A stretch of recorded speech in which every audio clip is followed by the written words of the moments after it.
last time we kicked off the Loveshack Entertainment Banlist series by taking a look at the cards we think might be limited in the July 2015 list. Today, we're taking a look at arguably the most difficult section of the list to predict, the Forbidden section, with the Banlist series July 2015. With the previous video, we broke it down into 4 sections. Today, we're taking a look at Forbidden cards, meaning cards we think will end up at 0 by the time the list is released.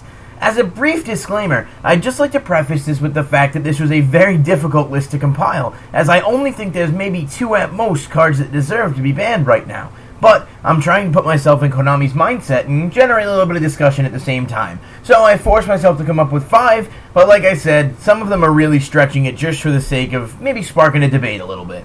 Let's jump right in with the first one. Here is one of the 2 cards that I think actually could justifiably go to 0, that being Djinn, Releaser of Rituals. Those of you unfamiliar with this card have either never faced a Necros deck, or have never played a Necros deck, or have never been unfortunate enough to have to face the Djinn lock. Regardless, what the card does is essentially lock down your opponent from special summoning, and because it's no longer on the field, it becomes increasingly harder to negate and get over. Just to paint a picture, there's a point currently where many people are playing cards such as, but not limited to, Exiled Force, Camera Clops, and even DD Warrior Lady, just for the sole purpose of being able to get over the Djinn-locked monster during mirror matches. From what I understand from many people that play Necros, as I do not personally play the deck, mirror matches when the Djinn lock is not involved are much more skillful and competitive, and just a lot more fun. I think a card that really shuts down an entire deck for almost nothing probably shouldn't be around, and if that many people are complaining about it, it could go to 0, and I think Konami might do just that. Repeat of one from our limited video, which you can check out by the way by clicking this little annotation right up here in the corner for those of you who may have missed it.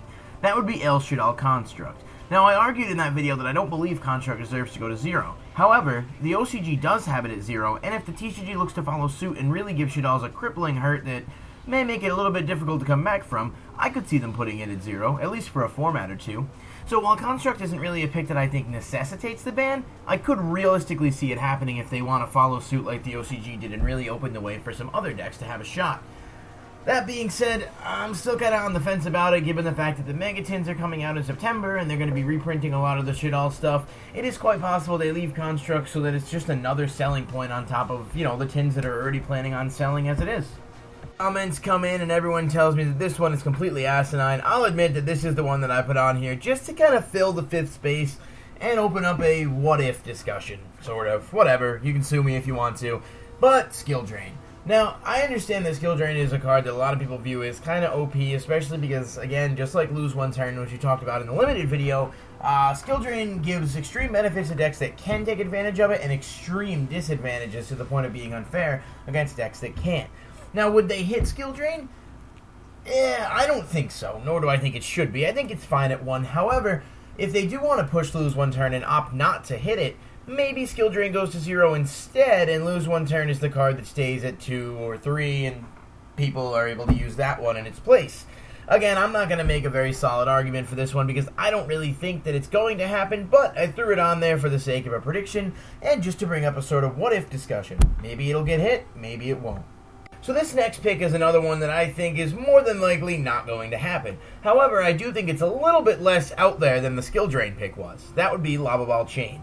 Now, Lavalval Chain is a very good, if not one of the best, rank 4 Xyz that enables all sorts of different combos, that including but not limited to Heroes, Volcanics, Necros, but it also enables a lot of degenerate OTKs and FTKs, including Nodin and some other things. And since we will be getting Nodin in the Megatins in September, I was thinking that it's possible that to preemptively avoid those FTKs from being as consistent as they would be, maybe they'll hit Chain. Now, I don't think they're going to. I think if anything, they would leave Chain to push Nodin sales and really just boost those decks even further than they have been already.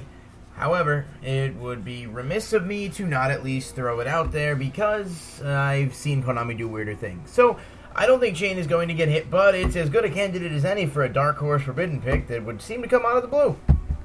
And last but not least, everyone's favorite card, Denko Sekka. Now, I think Denko Sekka probably has the best shot of going to 0 on this list, maybe only by Djinn Releaser of Rituals, because I considered Sekka and Releaser of Rituals to be the only 2 realistic picks. Denko Sekka was released in Next Challengers and has made a huge impact since then. The ability to shut down spells and traps entirely if you have no other monsters on the field, if you have no other set cards on the field, allows it to be really maximized in decks like Necros, especially against decks like Satellars and Shaddolls to an extent. Denko Sekka is essentially Cold Wave, but in monster form, and once you get it out, it's very, very difficult to get around, which means decks that can OTK more effectively with Denko out than without it.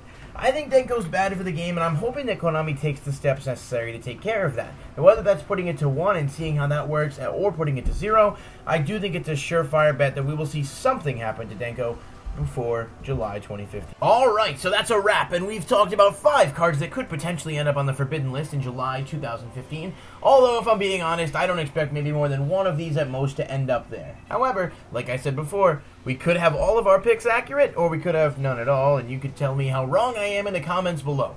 Either way, I do encourage discussion and would love to talk to you guys about whatever your picks are, things that you think you'd either like to see hit or you think might be hit when the list comes out. Next time, we're going to talk about Unlimited, which should not only be easier, but hopefully a little bit more fun to sit down and break down some more realistic possibilities. Until then, I'll see you next time right here at Loveshack Entertainment.